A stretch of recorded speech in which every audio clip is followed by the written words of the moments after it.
Bonjour à tous, ravi de vous retrouver dans Smart Job. Votre rendez-vous emploi RH, c'est tous les jours du lundi au vendredi.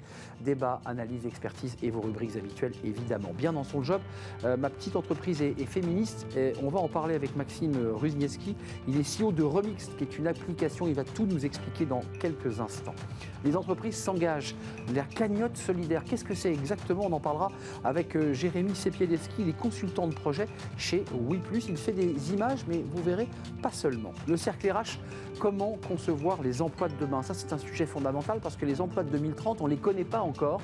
Et on va parler évidemment de la gestion des carrières, la manière dont on accompagne aussi des salariés vers de nouveaux métiers. On parlera évidemment du numérique, de l'intelligence artificielle avec les invités. Et puis dans Fenêtre sur l'emploi, dans le cadre de ce partenariat avec Talents for the Planet, ce sera le 22 mars prochain à Vincennes, au Parc Floral. Et bien, nous accueillerons Sylvie Veillas, elle est directrice d'activité chez Green Angles, réseau 137. Elle sera notre invitée pour parler du recrutement des managers, de managers à impact. Voilà le programme tout de suite, c'est bien dans son job.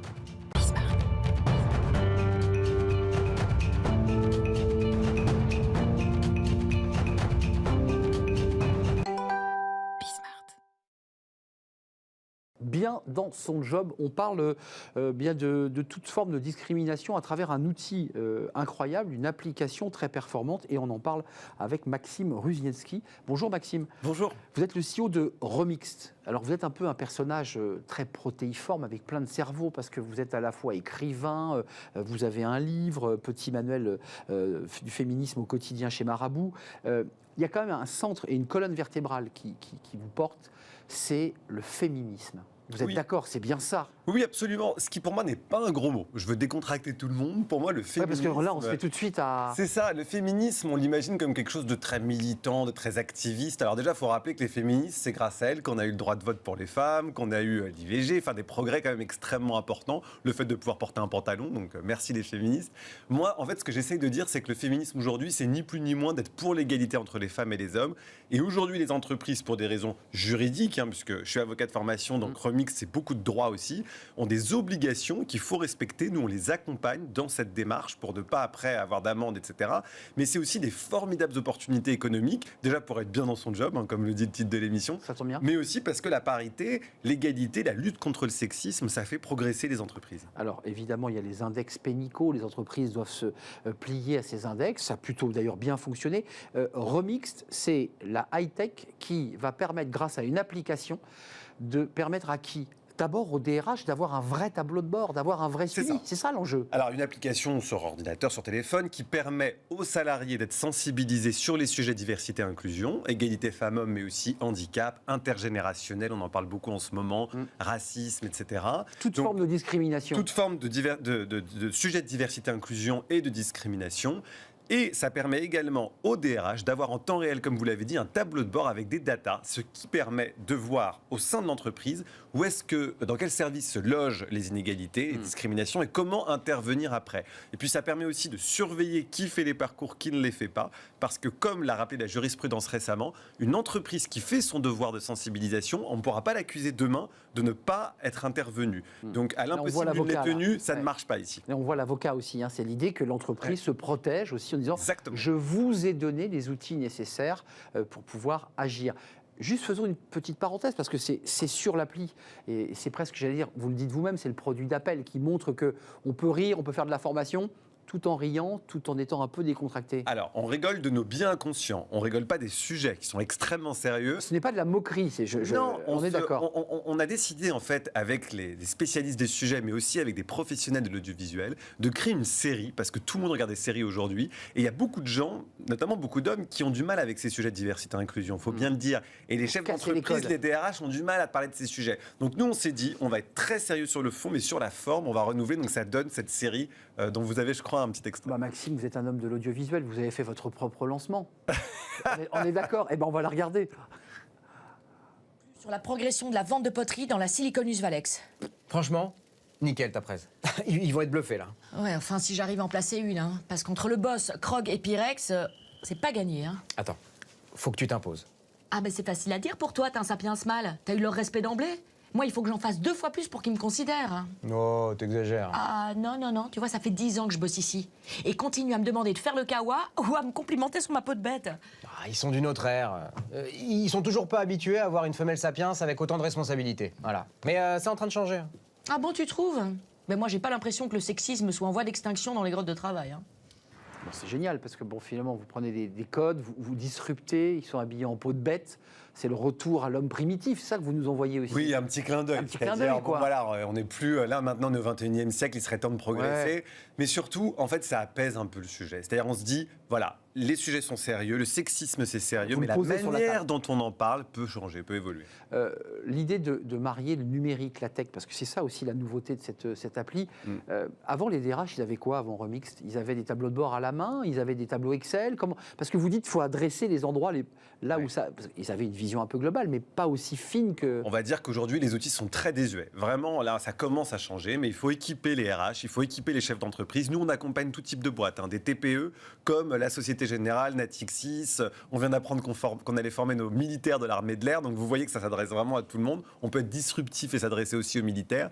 Donc c'est vrai qu'il n'y avait pas vraiment d'outils, et surtout, c'était compliqué de à la fois sensibiliser et de s'assurer que tout le monde avait reçu la sensibilisation. Parce qu'avant, on faisait une journée de formation par-ci, par-là. C'est vrai. Et en plus, les données n'étaient plus actualisées. Et nous, on actualise en fonction de la jurisprudence et du droit positif. Ça veut dire que les personnes à qui vous vous adressez aujourd'hui, ce sont les DRH et les décideurs. Une fois que la DRH a pris cette application, elle la déploie. L'objectif sur l'ensemble des collaborateurs. C'est ça l'objectif. C'est très important qu'il n'y ait pas de rupture entre les collaborateurs. Pour les boîtes qui ont envie d'essayer, on peut faire des essais sur du très court terme, mais il faut qu'il y ait vraiment une égalité entre toutes et tous. C'est pour ça aussi que l'outil est aussi pédagogique et ludique, parce que tout le monde n'a pas le même niveau de diplôme, et on s'est aperçu que les formations, parfois, le niveau de langage était un peu compliqué. Or, il faut vraiment s'adresser évidemment aux managers, parce que c'est eux qui ont les manettes dans l'entreprise, mais aussi à tous les salariés pour que tout le monde ait le même niveau de sensibilisation. Avant de nous quitter, rentrons un tout petit peu dans le détail. Le collaborateur va ouvrir l'appli. C'est quoi? C'est un programme de formation? Il y a un côté un peu certifiant, on lui pose des questions, ou il est totalement passif par rapport à l'information que vous lui envoyez? Alors, très bonne question, parce que chez Remix, nos parcours sont interactifs. Donc, au-delà des sondages, c'est-à-dire que les collaborateurs vont pouvoir donner leur avis. Et ça, les RH aiment bien, parce qu'ils voient tous les avis en temps réel de ce que pensent les salariés de ce sujet. Il y a aussi des quiz, il y a aussi des champs d'expression libre qui permettent effectivement au RH de suivre step by step, salarié par salarié, qui a fait le parcours, qui ne l'a pas fait. Donc on peut le faire depuis son ordinateur, on peut le faire depuis son téléphone. De chez soi, si on veut. De chez soi, c'est anonyme. Ça veut dire que nous, on est capable de dire, vous êtes un homme entre tel âge et tel âge au département, on va dire, comptabilité, mais je ne vais pas connaître votre prénom et votre nom. C'est ça qui va donner ces fameuses datas qui sont anonymisées. Ça permet aux collaborateurs de s'exprimer en sécurité et au RH d'avoir vraiment une météo, si j'ose dire, de la diversité et inclusion dans l'entreprise. Exactement, et de pouvoir ensuite adresser sur certains sujets qu'elle n'avait pas imaginés, aussi prégnants. Il y a une durée, ça dure une semaine, puisque vous parliez d'une journée de formation. C'est un programme que vous déployez sur combien de jours? Comment ça marche? Non, c'est une plateforme en fait de VOD, comme un peu comme un Netflix. C'est-à-dire que la plateforme, elle est dans l'entreprise, elle permet aussi de faire passer des messages parce qu'on personnalise à la demande. Par exemple, communiquer sur le nom du référent égalité de l'entreprise, c'est très important. Beaucoup de boîtes ne le font pas, donc on customise les parcours. Après, les salariés, ils vont quand ils veulent, et surtout, nous, on accompagne en termes de communication avec des petits teasers de cette vidéo dont vous avez montré un extrait. Plutôt réussi d'ailleurs, très réussi. Je vous remercie, et qui permet de faire des pushs aussi au moment, par exemple, du 8 mars, de la journée contre le handicap, la semaine contre l'homophobie, etc., etc. Et de faire tomber aussi tous les clichés et tous les a priori sur ces sujets. Merci Maxime Ruznicki d'être venu nous présenter cette appli Remix, parce que vous portez en vous ce féminisme-là, voilà, ce que vous avez. Oui, ou l'égalité, ou appelons-le comme on veut, mais surtout une société qui va vers le progrès. Je pense que c'est important pour que tout le monde se sente bien au travail. C'est pas une question de militantisme, c'est une question de se sentir bien dans sa peau. Entièrement d'accord, parce que c'est si compliqué aujourd'hui de garder des collaborateurs. Merci de nous avoir rendu visite à la tête de Remix. Remixed.co. Remixed.co pour être totalement complet. Merci de nous avoir rendu visite. Les entreprises s'engagent, c'est tout de suite et on va découvrir une nouvelle entreprise. Tiens, on va parler audiovisuel, on va faire de l'image là aussi.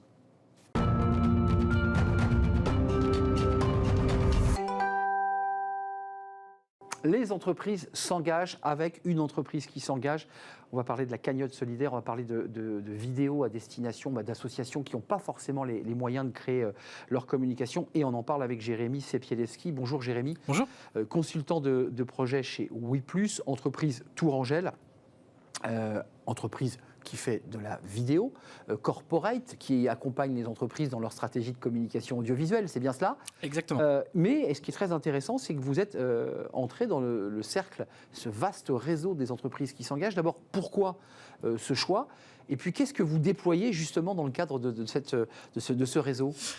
Quand on a signé la charte des entreprises s'engagent, en fait, c'était né de notre concept solidaire qui précédait notre signature, et puis différents engagements qu'on voulait matérialiser à travers cette signature. Donc l'accueil de stagiaires de 3e issus de quartiers prioritaires ou d'établissements comme École de la Seconde Chance pour justement leur montrer d'autres métiers et essayer de leur partager en tout cas notre passion, et accueil d'apprentis. Mais bref, on a essayé de matérialiser nos engagements à travers différentes signature. Je voudrais juste, et on va bien sûr échanger, parce que ça c'est un engagement assez fort d'une petite entreprise, vous êtes 7 salariés, mais il y a quand même l'idée aussi que les PME s'engagent, et il n'y a pas que les grands groupes qui sont dans ce réseau des entreprises qui s'engagent.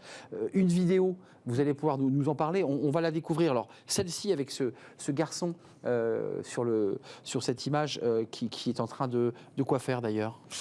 Là, il est en train de dessiner, c'est-à-dire qu'on le voit dessiner dans la vidéo, c'est juste qu'il a une histoire qui est particulière, mais en fait qui concerne plusieurs enfants. Eh bien on la regarde, Jérémy, cette petite vidéo, c'est un court extrait. Arthur était un prince héritier. Il passait de longues heures à explorer le monde à travers champs et forêts, au point de rechigner à rentrer dans son royaume. Lui préférait vagabonder, découvrir les environs et jouer avec d'autres enfants. Avec le temps, il était passé maître dans l'art de la dissimulation. Il se déplaçait tel une ombre, filant avec légèreté, sans un bruit et sans laisser de traces. Le jeune prince avait constamment les sens en éveil. Il reconnaissait les sons que produisait chaque chose et chaque être. Arthur était très mystérieux. Il ne partageait pas ce qui se déroulait parmi les siens. La loyauté était écrasante et l'obéissance la règle. Sa bouche avait interdiction de contredire ou de répondre à ses aînés sous peine d'être réprimandé. Les choix et les questions n'existaient pas. Nul ne l'appelait plus par son prénom. Il n'était que le petit merdeux, le bon à rien, l'erreur encombrante.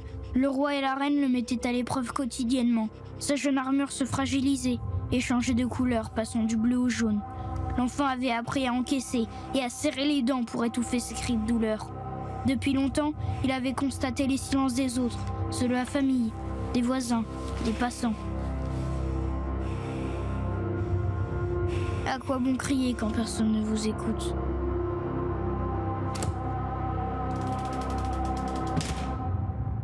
On connaît tous un Arthur.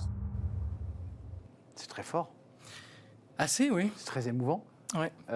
Ce choix des maltraitances faites aux enfants, qui aussi qui peut évoquer le harcèlement scolaire aussi, avec cette voix, ce texte. Comment est né ce projet et vous l'avez destiné à qui ? En fait, donc à chaque fois quand on a monté en fait l'entreprise WePlus, on s'est dit on veut quelque chose en plus pour ne serait-ce que quand on se lève le matin se dire qu'on ne fait pas juste de la vidéo, même si c'est déjà super ce qu'on fait tous les jours. On a de super clients, on est très contents. On s'est dit tiens. En fait, on a des compétences, des associations. Nous, on vient du tissu associatif avant, non pas forcément du budget pour mettre en avant certaines causes. Et donc, on s'est dit, on va essayer de réunir nos clients, leur dire qu'ils vont payer parfois un peu plus cher, mais dans l'ordre du raisonnable. Mais que ça servira à produire un film qui défend une cause. Donc là, la lutte contre les maltraitances faites aux enfants. Ça veut dire que dans votre relation commerciale, vous expliquez à votre client qui vont un peu comme quand on nous demande de payer des centimes supplémentaires.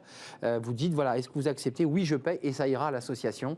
C'est le même modèle économique. Le même modèle économique. Et donc ça permet après, nous, alors avec le Covid, ça a été un peu plus compliqué, mais on réunissait après les associations qui sont derrière cette cause et nos clients pour les faire se rencontrer, faire rencontrer ceux qui ont cotisé et ceux qui profitent après de la production. Et là, sur la lutte contre la maltraitance faite aux enfants, on s'est rapproché de la maison de droits de l'enfance de Touraine, Absolument. d'autres acteurs en fait qui nous ont pu nous expliquer déjà la thématique, parce qu'on ne la connaissait pas forcément, pour s'imprégner un maximum, Et faire le pouvoir texte. réaliser. Exactement. Et ce texte qui est très bien lu par ce garçon qui s'appelle comment ? Jonas. Jonas, parce que c'est une très belle lecture, et je précise que le film Arthur, c'est comme ça qu'il s'appelle, avait été sélectionné l'an passé au 24e édition du festival de très court film, festival très C'est court. important de le noter parce qu'en fait, c'est notre valeur ajoutée, c'est d'inclure du cinéma dans nos productions. C'est-à-dire que, au-delà juste de faire un film, dans toute nos productions, même pour nos clients évidemment, essayer de raconter quand même une histoire, que ce soit pas juste des images qui s'enchaînent. Un tout dernier mot avant de nous quitter. C'est pour vous, le fait de vous engager, on comprend bien que ce n'est pas le réseau des entreprises qui s'engagent qui vous a donné cette idée. Vous aviez déjà cette idée d'être dans la solidarité. Comment c'est venu ? Parce que vous venez du tissu associatif ? Parce que c'est votre histoire personnelle qui vous conduit à ça ? En fait, on était donc les associés qui ont créé WePlus. Avant, s'étaient engagés dans une association qui s'appelle Les Compères Productions, qui en fait faisait de la production mais purement cinématographique. Donc là, plus de fiction, des documentaires, etc. Et donc on a rencontré un peu le tissu culturel tourangeau et on s'est aperçu en fait des besoins, des manquements qu'il y avait pour les petites associations de se mettre en valeur. Et on s'est dit bon, on a des compétences, des clients qui veulent s'engager de plus en plus lorsqu'ils font appel à un fournisseur, et en même temps mettre leurs petites pattes derrière les différentes causes. Et donc on a profité aussi de cette... Et vous les accompagnez dans le cadre de votre entreprise WePlus, WePlus ou WePlus ? WePlus. Vous dites WePlus, donc on va dire WePlus, entreprise Tourangelle, 7 collaborateurs. Elle est membre du réseau des entreprises qui s'engagent avec une vraie philosophie dans le travail que vous faites. Merci Jérémy d'être venu nous rendre visite. Merci C'est un à vrai vous. plaisir. Jérémy Siepielski, consultant de projet chez WePlus. Bon retour à Tours, Merci. qui est une des plus belles villes de France. Bien sûr. Après Orléans, évidemment. Merci d'être venu sur le plateau. On fait une courte pause. On va s'intéresser alors à un sujet très intéressant, les métiers de 2030. Bah oui, on ne les connaît pas encore. Comment accompagner les collaborateurs ? Comment gérer les carrières ? Ça, c'est un sujet fondamental qui est presque un casse-tête, même pour ceux qui, évidemment, président aux destinées d'un ministère du Travail, entre autres. On va en parler avec des experts. On va parler justement des métiers de demain. On va parler numérique. C'est juste après la pause et ce sera le cercle RH.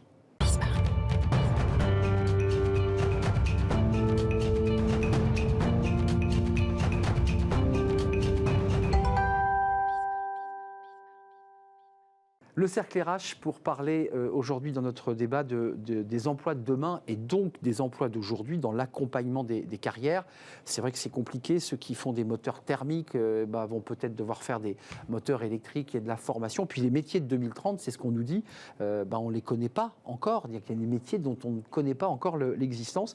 Comment faire ? Comment organiser tout cela ? Et on va parler du numérique qui prend de plus en plus de place dans la vie des collaborateurs en parlant notamment de l'intelligence artificielle. On en parle avec mes invités. Ils sont avec moi. Pascal Viala, ravi de vous accueillir. Vous êtes directrice du Corporate Office chez Schema Business School, qui est une école de commerce. Tout à fait, l'école. Une très belle école, j'imagine. Alexandre Lamy est avec nous. Bonjour Alexandre, avocat spécialiste en droit social. Alors vous avez plusieurs casquettes et vous aviez remis de mémoire dans le cadre de NEOS un rapport, alors qui n'avait rien à voir, mais qui était la manière pour France Travail, la manière dont on organisait le service public de l'emploi. Je voulais le signaler parce que c'est un rapport qui est très intéressant. Et puis Gilles Babinet est avec nous. Bonjour, ravi de vous accueillir. Coprésident du Conseil national du numérique, auteur de Big Data, Penser l'homme et le monde autrement. Entre autres, et l'ère numérique, un nouvel âge de l'humanité. Entre autres. Mais je me suis arrêté là dans la liste des livres. Merci à vous trois. Je me tourne vers le juriste, je m'autorise. Il y a dans les entreprises la gestion des parcours et des carrières. Alors c'est un mot un peu barbare et qui est un peu le casse-tête pour le DRH, parce qu'il a des effectifs et puis il doit en permanence se dire mais comment je fais évoluer. On est vraiment au point sur ce sujet alors qu'il y a le Conseil national de la refondation auquel vous participez d'ailleurs. Est-ce qu'on est prêt à accueillir ce choc qui va toucher des millions de salariés ? Le choc numérique numérique ou autre, et environnemental. Transformation des métiers. C'est un enjeu fondamental pour les entreprises, de façon certaine. On est armé juridiquement. C'est-à-dire que on est armé. On a aujourd'hui des outils qui nous permettent d'adresser cette question des perspectives d'évolution professionnelle. Étant ici rappelé que, d'ailleurs, il est intéressant de noter que les perspectives d'évolution professionnelle au sein d'entreprise est considéré comme un facteur de satisfaction fondamental des salariés par rapport à leur travail. Je ne sais pas si on va parler des rapports au travail, notamment dans le cas des bouleversements numériques qui se jouent.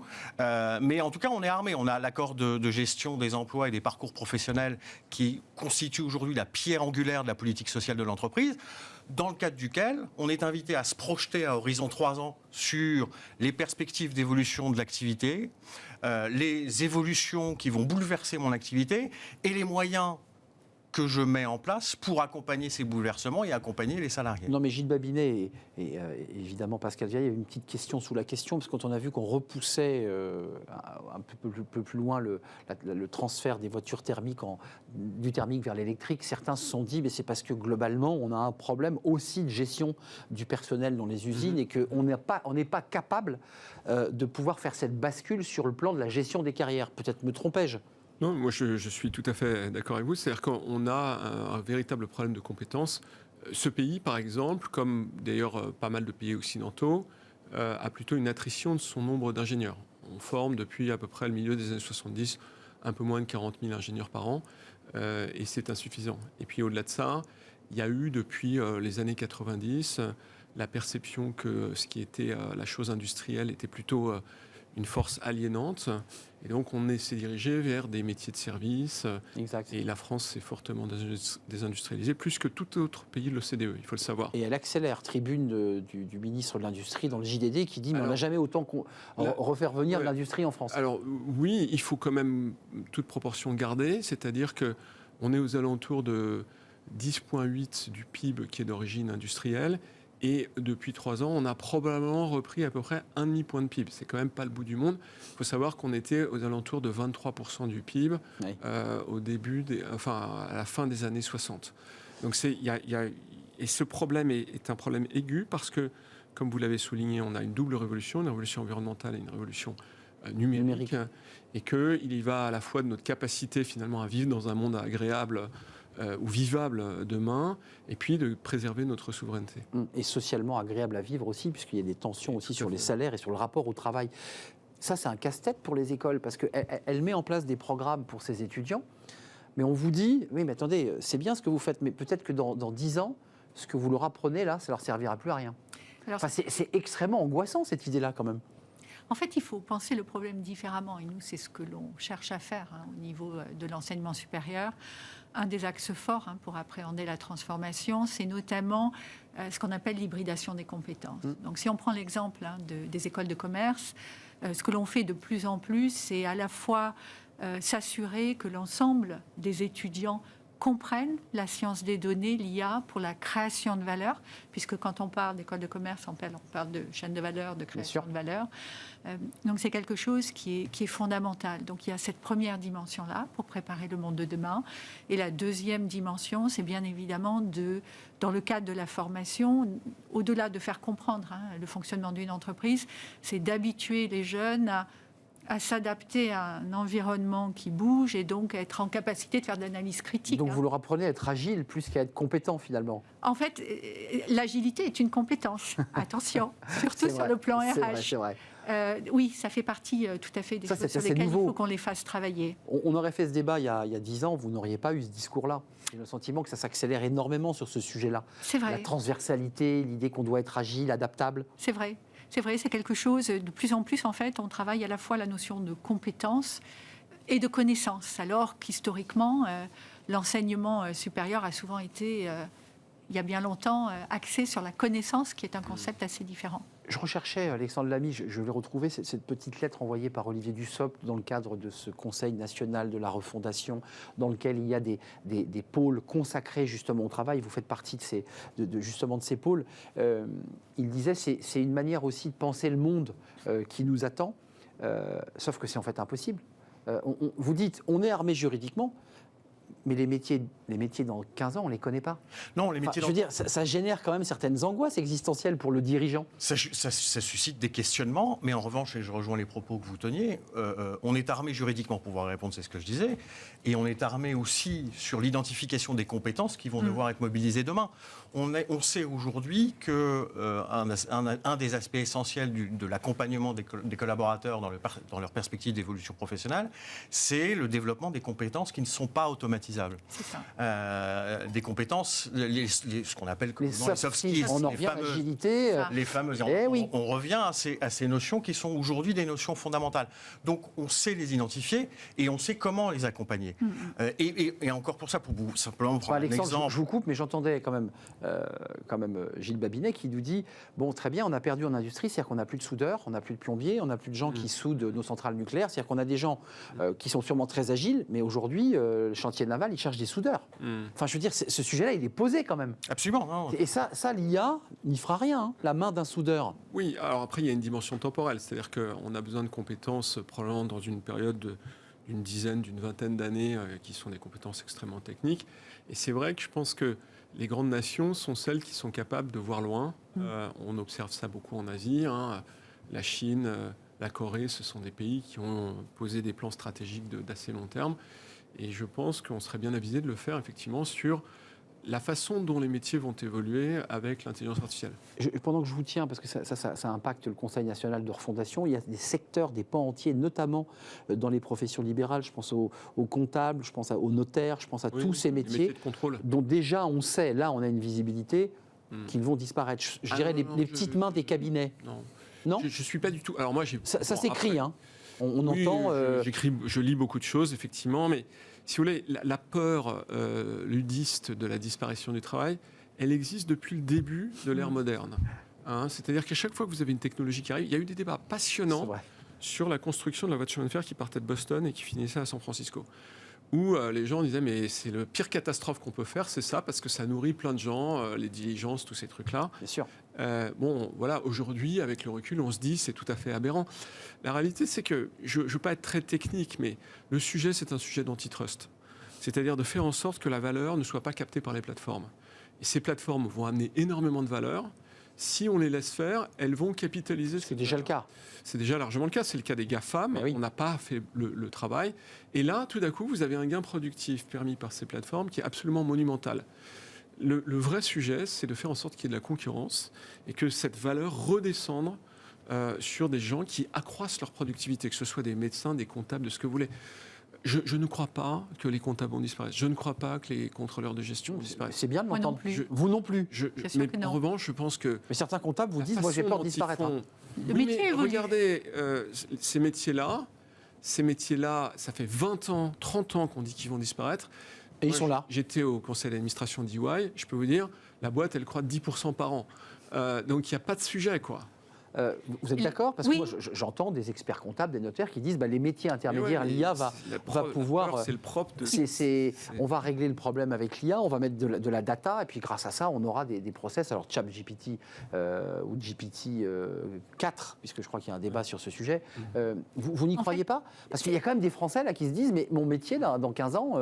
c'est les tâches. Qui menacent, je ne sais pas le dire, mais les avocats aussi. J'ai cru le lire ce matin. Voilà. C'est les tâches qui évoluent. Je pense que le fond du sujet, c'est de dire qu'un certain nombre de tâches vont être automatisées. Hein. C'est l'influence en fait de la transformation nous semble inéluctable. digitale.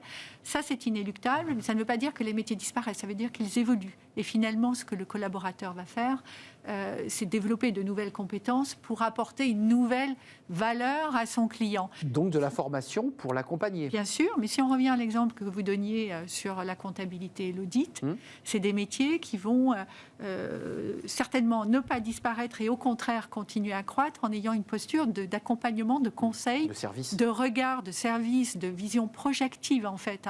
De l'activité de l'entreprise. Donc, c'est cette mutation qu'il faut accompagner. Et les jeunes sont très confiants là-dessus. Oui, les jeunes, c'est eux qui... Mais justement, j'allais venir à ceux qui ne sont pas jeunes et qui sont dans l'intermédiaire, c'est-à-dire qui se dirigent doucement vers la retraite, mais il leur reste quelques années et qui disent, moi, je suis plus formé, je suis plus haut niveau. Le Conseil national de leur fondation traite de ces questions dans les ateliers autour du travail. Vous les évoquez, ces sujets? Absolument. On les a évoqués dans le cadre du débat sur la réforme de la retraite. On continue de les évoquer parce que c'est un point fondamental. Et c'est d'ailleurs un angle mort des réformes sur la formation professionnelle qui ont pu naître au cours de ces dernières années. On a beaucoup axé nos efforts de formation sur l'entrée dans la vie active, au travers notamment de l'apprentissage. Et on a développé, c'est tant mieux, énormément l'apprentissage. Il reste un angle mort qui est celui, et notamment à destination des seniors que vous évoquez, de la formation tout au long de la vie. Le sujet là devient un sujet extrêmement important. Pourquoi ne pas aller sur l'apprentissage tout au long de la vie, qui va devenir, à mon sens, demain essentiel, et notamment pour les seniors que vous évoquez, qui sont les plus éloignés des actions de formation, parce que les moins bien informés des actions de formation. Et puis l'entreprise s'y intéresse moins. Et parce que l'entreprise s'intéresse moins. Et puis, et c'est d'autant plus important qu'on se rend compte que ce sont ces salariés ouvriers, non qualifiés et employés, alors même qu'ils sont les plus exposés aux révolutions numériques et environnementales qui les attendent, qui sont les moins formés et qui ont le moins accès aux dispositifs de formation. Alors là-dessus, il y a quand même une évolution importante. C'est-à-dire que les entreprises font le choix d'investir dans cet accompagnement. Je pense qu'en France, il y a une dichotomie entre le financement de cette formation tout au long de la vie, qui a été déplacée, notamment avec le CPF, et on accompagne effectivement l'entrée sur le marché de l'emploi davantage que la formation continue sur le plan financier.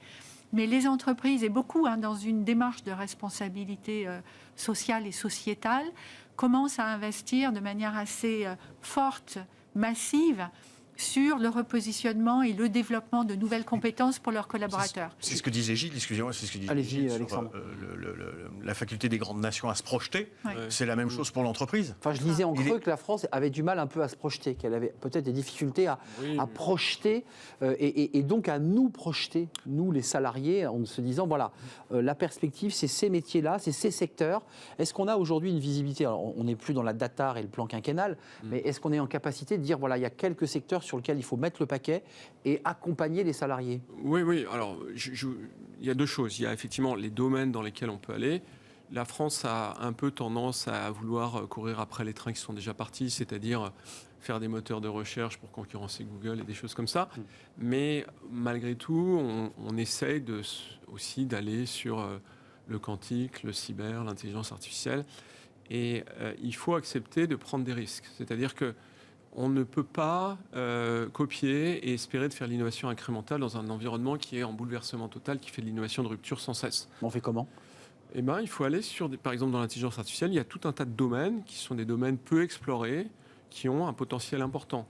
Des niches qu'on exploite, quoi. Exactement. Et c'est, si vous voulez, ce qui vient de se passer avec GPT-4, c'est quand même un truc qui remet en cause Google, d'une certaine manière. Clairement. Il n'est pas impossible que d'ici 4 ou 5 ans, et qui ringardise Siri. Voilà, exactement. Et donc, c'est très emblématique de cette notion d'innovation de rupture qui est propre aux périodes d'accélération technologique de l'histoire. Mais les Français qui vous entendent se disent, moi je suis d'accord, j'entends bien, mais moi, donc, comment je me marie? Comment je rentre là-dedans? Et donc, le vrai sujet, c'est que pendant ces périodes-là, vous devez faire très attention, être capable de faire un effort de formation. Donc, c'est de l'apprentissage à la formation professionnelle pour les seniors. Je pense que, si vous voulez, moi je suis généralement assez critique de l'action du gouvernement sur les sujets de formation générale, mais sur ces sujets, il y a quand même quelque chose d'un petit peu nouveau qui a été fait. C'est pas à l'échelle où ça devrait être, mais ça a bougé. On essaye. Le CPF, oui, c'est vrai. Tout un tas de choses qui sont encore compliquées. Et puis par ailleurs, il y a moi quelque chose dont je me félicite, c'est enfin on a cessé de stigmatiser l'industrie. Ce que vous évoquez. Donc c'était une force d'aliénation, qui a été quand même portée par les 4 ou 5 gouvernements qui ont précédé. Évidemment, on a tertiarisé les métiers aux dépens de l'industrie. Et je pense que je finirai là-dessus, c'est important de le dire, l'industrie, c'est pas le monde d'hier. C'est-à-dire que, entièrement d'accord. Voilà, l'industrie, ça va être quelque chose qui va être très innovant, technologique demain, bien sûr. qui va faire partie de façon consubstantielle de la révolution environnementale. Et donc, on doit faire attention à ça. Ouais, oublions les clichés du monde des usines, du cambouis. Il suffit d'aller dans des usines aujourd'hui. La manufacture dans l'industrie, c'est terminé. Oui, c'est ça. Le col bleu, c'est terminé. C'est exactement ça. C'est fini le col bleu. Il y a de l'innovation incroyable. Vous poussez, vous, au Conseil national de refondation, qui est malheureusement trop peu médiatisé, sur le développement de nos industries. C'est l'industrie 4.0, parce qu'il y a beaucoup de... Oui, on la résume comme ça. On la résume comme ça. Je la resserre un peu, mais c'est un peu ça l'idée. Oui, absolument. C'est une problématique que... Là, il y a des métiers, là, il y a du développement. On saisit, il y a une problématique de développement de métier, une problématique de formation. Mais au-delà de la problématique de formation, je pense qu'il est aussi important de se dire que cette accélération que vous mentionniez du temps, et notamment dans l'industrie pour l'accompagner et la moderniser, il est également extrêmement important d'interroger les modes d'organisation collective de l'entreprise elle-même. La formation est évidemment un pan fondamental, mais la remise en cause des modes d'organisation collective de l'entreprise à un temps accéléré en lien avec les évolutions numériques dans l'industrie notamment, est une question fondamentale auxquelles les entreprises doivent répondre. Je m'en excuse, mais le débat se termine. Je voulais vous demander, vous qui êtes au contact avec ces étudiants, moi j'ai beaucoup d'invités qui viennent sur ce plateau qui me parlent de sens, d'étudiants qui veulent vraiment transformer la société sur le plan écologique, qui veulent des métiers à impact. Ça les fait rêver quand on leur parle de l'industrie 4.0 ou pas? Elle peut être d'ailleurs dans la transformation écologique, d'ailleurs cette industrie, elle peut aussi accompagner la transfo. Oui, et ça pose la question du sens, et sur laquelle, en fait, c'est un des moteurs premiers chez les jeunes. On a fait un baromètre autour des jeunes étudiants en école de commerce, et ce que ce baromètre montre, c'est que la notion de sens est ce qui est le plus déterminant sur le choix du premier emploi. En revanche, ce qu'ils mettent derrière ce mot du sens, c'est très compliqué. Donc c'est un ensemble de choses. C'est être motivé, s'épanouir dans son activité, équilibre. Et aussi, en revanche, ça pose, pour rebondir sur ce que vous disiez, la notion d'offre RH. C'est-à-dire, finalement, ils ont besoin que dans leur quotidien, dans l'entreprise, ils soient engagés, qu'ils soient inspirés. Et qu'ils soient autonomisés. Exactement. Donc ça, c'est quelque chose d'assez important. Vous avez absolument raison, c'est un point fondamental. C'est une entreprise-société, en fait. Exactement. Et ça ressort notamment d'une étude de la DARES sur la question du sens du travail, dont il ressortait que fondamentalement, la question du sens renvoyait à la capacité de l'entreprise à créer les conditions pour que le salarié puisse s'épanouir et donner libre cours à sa créativité, son pouvoir de décision et son pouvoir de jugement. Donc ça renvoie à l'autonomie, à la responsabilisation, et c'est en cela que ça interroge les modes d'organisation collective. Gilles Babinet, pour conclure, excusez-moi, le message que vous faites passer, c'est de dire, mais n'ayez pas peur du numérique, on va vivre avec, il est là. C'est ça, en conclusion ? C'est toujours mon message, de façon générale. C'est-à-dire que ces technologies ont quand même la vertu d'être assez largement accessibles et de faire des parcours remarquables.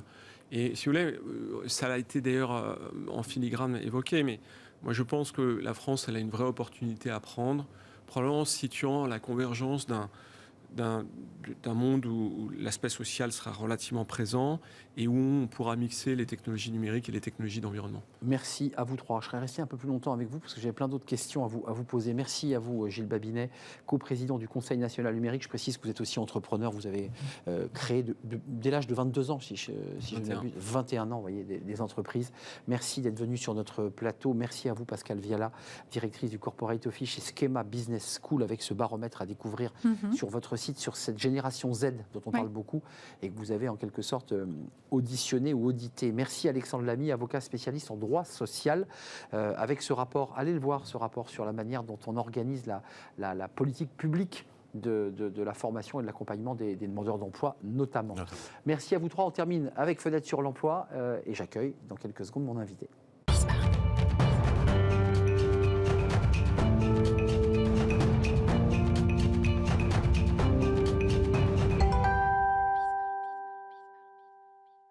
Fenêtre sur l'emploi avec notre partenaire Talents for the Planet. Ce sera le 22 mars prochain au Parc Floral à Vincennes. C'est tous les métiers, les formations à impact, les dirigeants, les managers, les décideurs, tous ceux qui veulent transformer la planète très concrètement. On en parle avec Sylvie Veillas. Bonjour Sylvie. Bonjour merci de me recevoir. Mais c'est un plaisir. Directrice d'activité, alors on va tout expliquer, directrice d'activité chez Green Angels, qui est une communauté, on va en parler, de ces décideurs à impact, et puis Réseau 137, qui est un cabinet.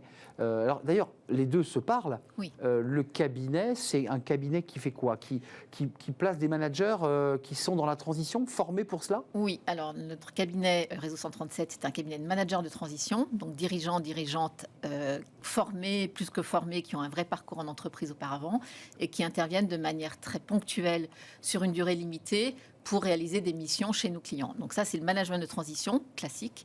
Et Green Angel est la communauté des dirigeants et dirigeantes spécialisés dans les enjeux de la RSE et du développement durable. Alors là, on va rentrer dans Green Angels parce qu'il sera présent, cette communauté, ce réseau, à Vincennes le 22 mars prochain, pendant quelques jours. C'est un collectif de femmes d'entreprises, dirigeantes, manageuses, décideuses. C'est ça l'esprit. Hein, d'hommes et de femmes. Oui. D'hommes et de femmes. Il y a des hommes. Oui, il y a des hommes. Bon. Oui, absolument. Et quelle est l'idée? C'est de partage de bonnes pratiques, échange. Qu'est-ce qui s'y passe? L'idée de la communauté Green Angels, c'est effectivement de créer ce lieu apprenant, de partage de pratiques de nos managers qui sont en mission chez nos clients sur les sujets de la RSE et de pouvoir aussi apporter à nos clients ce savoir-faire de façon très variée. C'est-à-dire qu'on a plusieurs manières d'intervenir. On va en parler peut-être sur des conversations stratégiques qui vont être des temps dédiés à nos clients pour leur permettre de benchmarker leurs pratiques, leur donner accès à des secteurs d'activité auxquels ils n'auraient pas accès. Et c'est là où ça va être intéressant pour eux d'aller puiser des sources d'inspiration, de bonnes pratiques qui se font ailleurs en matière de démarche RSE. Et puis également arriver à benchmarker un petit peu des sujets, des démarches qu'ils ont déjà initiées et se conforter dans le fait qu'ils vont dans la bonne direction. Alors ça c'est intéressant parce que ça vous les accompagnez dans le cadre de votre cabinet, mais dans ce réseau dont vous parlez, qui est un lieu d'échange, un lieu de partage, c'est quoi un manager de transition? Parce qu'il y a des diplômes, on se forme, on dit tiens j'ai passé mon master en transition. Comment on fait? C'est compliqué ça?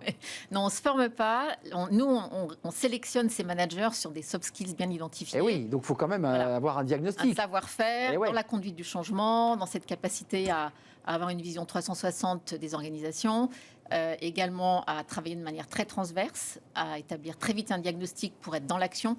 Il y a 2 maîtres mots dans le management de transition, c'est l'action et la transmission. Donc ces capacités-là, ces soft skills-là, on va aller vraiment les explorer lors de notre sélection de nos managers de transition. Dans les métiers, puisqu'on parle beaucoup métiers dans cette émission, c'est quoi les métiers concernés quand on parle de manager de transition? Parce qu'il y a un mot très vague que tout le monde utilise, on dit manager, mais manager c'est aussi un directeur. C'est quoi les métiers concernés par ces managers de transition? Alors, on va intervenir essentiellement sur les métiers des comités de direction. D'accord. Donc, direction générale, du top management, du C-level, direction financière, direction ressources humaines, mais également production, industrie, marketing également, commercial. Enfin, toutes les fonctions du comité de direction. Sur quoi ils font levier? Sur quoi ils doivent faire levier quand ils se considèrent managers de transition? Ils doivent être plus incisifs sur la RSE, ils doivent avoir des propositions concrètes. C'est quoi? Oui, alors les leviers, ils vont être cette capacité justement à aller faire de la controverse, du dialogue, à lever les obstacles, à être capable de faire face à l'inconnu et d'être vraiment en responsabilité de lever les obstacles. Donc ça veut dire aujourd'hui qu'il y a un vrai mouvement, puisque à travers votre réseau Green Angels, on voit qu'il y a quand même une prise de conscience. Ensuite, il faut passer à l'acte. Ouais, il y a une prise de conscience, c'est certain. Après, il y a une notion d'urgence qui n'est pas toujours là, et il y a une notion aussi chez nos clients de bande passante. En fait, ils n'ont soit pas la ressource, soit pas le temps nécessaire pour le faire. Et c'est là où on va apporter notre valeur ajoutée. Green Angels, allez-y, c'est demain cet événement. Talent for the Planet. Vous y serez avec vos équipes, avec ce réseau Green Angels et probablement le réseau 137 qui... Oui, nous avons un stand. Vous avez un stand, évidemment. Allez-y, c'est au Parc Floral à Vincennes. Ça commence demain.